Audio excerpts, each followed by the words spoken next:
Hello, in this second video about the Nobel Prize in Physics in 1991, we are dealing with the Nobel Prize lecture. Unfortunately, Röntgen almost never gave lectures, and he did not give a lecture. He was supposed to do that, but he didn't do it when receiving the Nobel Prize. So instead I have chosen another text, his first communication, in which he announced the discovery of his rays. And you can see I have got it from the archive.org website, and it also contains the second and third communications he did on X-rays, and then he moved to other areas of physics, and also contains text by other physicists, as you can see, on X-rays. Here you see the first page of the original articles. That was article that was, I think, published in 1895. The other two articles were in the years after that. So he only worked a relatively short time on X-rays. He got famous for it, of course. Well, he summarizes his investigation in 17 points, and we pass through them, summarized. First, he used an induction coil to pass an electric discharge through a vacuum tube. Vacuum tubes were first made by Crookes, as far as I know. And the tube, glass tube, is isolated from outside light with black cardboard and is in a darkened room, so no outside light can go into the tube. Each discharge product produces bright illumination, fluorescence on a screen. This is which contains barium platinocyanide. So it does this only, of course, when something is hitting the screen. This also happens when the coated side is turned away from the coil, even at a distance of 2 meters between the coil and the screen. Then 2. The active agent, later called X-rays or Röntgen rays, pass through a black cardboard envelope, which is opaque for visible and ultraviolet rays. So visible light cannot pass through it, ultraviolet cannot pass through it, but the new rays can. All bodies and materials are transparent to this agent in its X-rays, in very different degrees. A 1000 pages book is very transparent. Thick blocks of wood are also transparent. A plate of aluminium of 15 mm thick did not cause the fluorescence to appear entirely, but partly, so a part of the X-rays is stopped by the aluminium plate. Also rubberless rays pass through, so does glass, except when it contains lead, flint glass. Then it does not. The rays also pass through hands, but much less through bones. In the other movie you can see the famous photograph of his wife's hand. Water and other liquids are also transparent for the rays. The same is true for air and other gases. Behind plates of copper, silver, lead, gold and platinum, the fluorescence may still be recognized, so the rays can pass through it, only if the thickness of the plate is not too great. The rays pass through wood unless it's coated with lead paint, so it's a lead paint, of course, that stops part of the rays, not the wood. Like metals, their salts can be arranged with difference to their transparency, either in solid or in form or in solution, and that's metal cells, of course, what he's talking about. Here you see the famous pictures Röntgen took, and which caused a sensation all over the world, and now it's common knowledge, of course. Then 3. The experimental results lead to the conclusion that the transparency of the different agents assumed to be of equal thickness is essentially conditioned upon their density. Density is not the only cause acting. So thickness is acting and density is acting, but other factors as well. He experimented with glass, other materials, all with quite equal thickness and almost equally dense. And it was quite evident that the calcite was sensibly less transparent than the other substances. Even it has the same thickness and almost the same density, calcite is more transparent. Then 4. All substances with increase of thickness become less transparent. And he experimented with thin foil lasers, all equally thick and varying the number of layers. Future experiments will be done with a photometer that was not available to him at the time, so he only had photographic plates. We may concede from these values, as 5, measured that the different metals possess transparencies which are by no means equal even when the product of thickness and density are the same.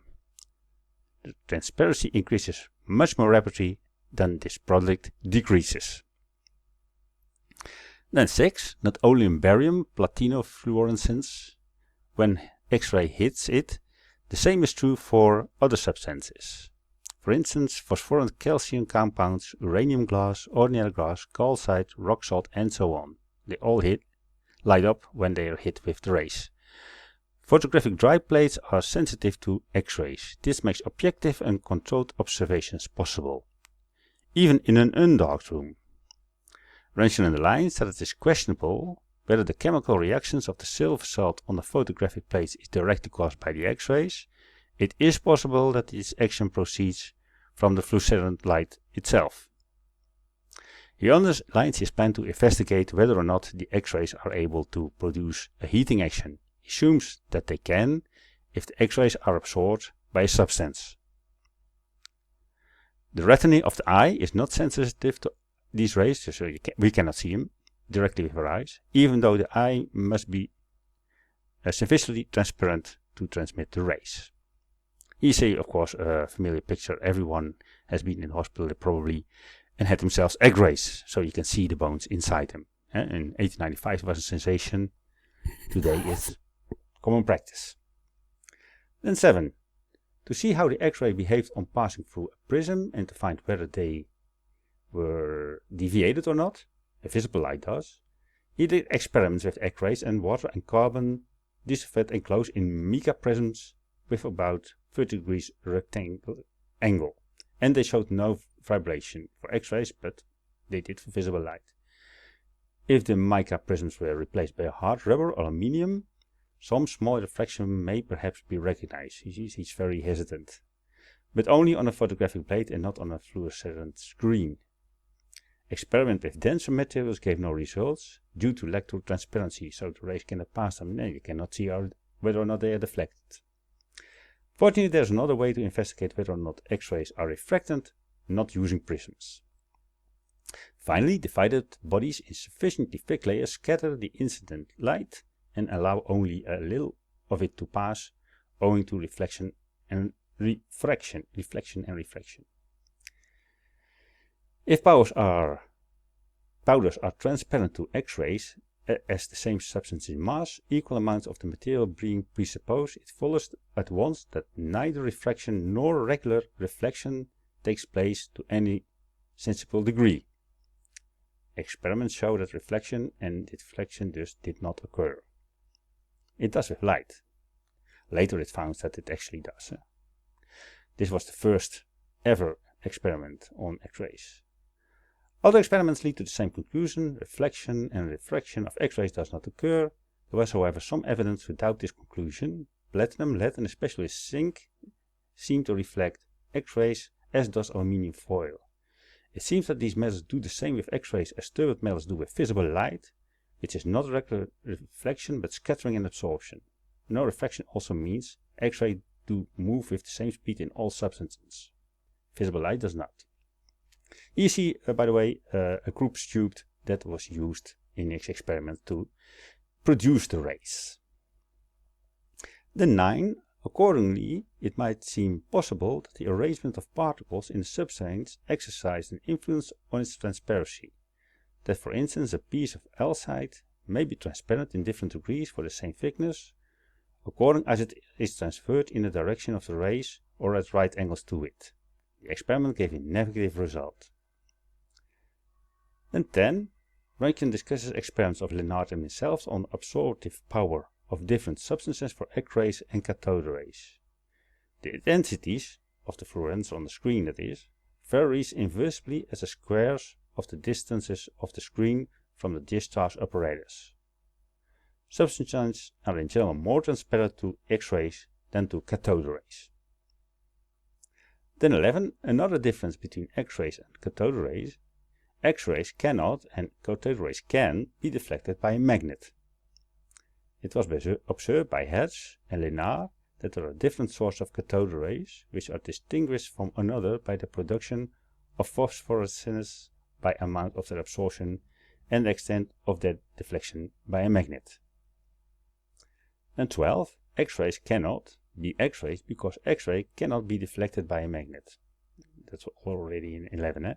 X-rays are produced when cathode rays hit the glass wall of the discharge apparatus and not merely reflections of these cathode rays. Then 13, this production does not take place in glass alone, in metal also. Other substances are to be examined later. Here you see an early Crookes apparatus, and the men are investigating X-rays. You see there are no measures taken to prevent them from the dangerous rays because nobody knew they were dangerous at the time. Then 14. The justification for calling by the name rays the agents which proceed from the walls of the discharge apparatus I derive in part from the entirely regular formation of shadows, which are seen more or less transparent bodies are which are seen when more or less transparent bodies are brought between the apparatus and the fluorescent screen or the photographic plate. A good example is of course the photo made of the shadow of the bones in the hand we just saw. The plate that caused so much sensation. I've tried in many ways 15 to detect interference phenomena of X-rays, but unfortunately without success, perhaps only because of the feeble intensity. Later it was found that as light, X-rays also interfere. 16. Experiments have begun but are not yet finished to ascertain whether electrostatic forces affect the X-rays in any way. That's for later. Now 17 and last, Röntgen then considers what are X-rays. He already said they are not cathode rays. Are they ultraviolet rays? He mentions several difficulties. X-rays do not noticeably reflect and they do not regularly refract. X-rays cannot be polarized by ordinary methods, and X-ray absorption is influenced by no other property so much as by the density. Thus X-rays behave differently from the ultraviolet, visible and ultraviolet rays. There seems to be some kind of relationship between the new rays and light rays. Ought not therefore the new rays be ascribed to longitudinal vibrations in the ether, in contrast to infrared, visible light and ultraviolet rays, which are transverse vibrations? Well, that speculation seemed not to be true. Just as visible light, infrared and ultraviolet, Röntgen rays are part of the electromagnetic spectrum, which is the fact that they are just as light, only with another frequency, another wavelength, and thus another energy level. Well, more can be found at the original Nobel Prize site, of course. If you follow these links, you get there. Well, thank you for watching, and maybe you can watch again some other time when we go to the Nobel Prizes of Physics for subsequent years.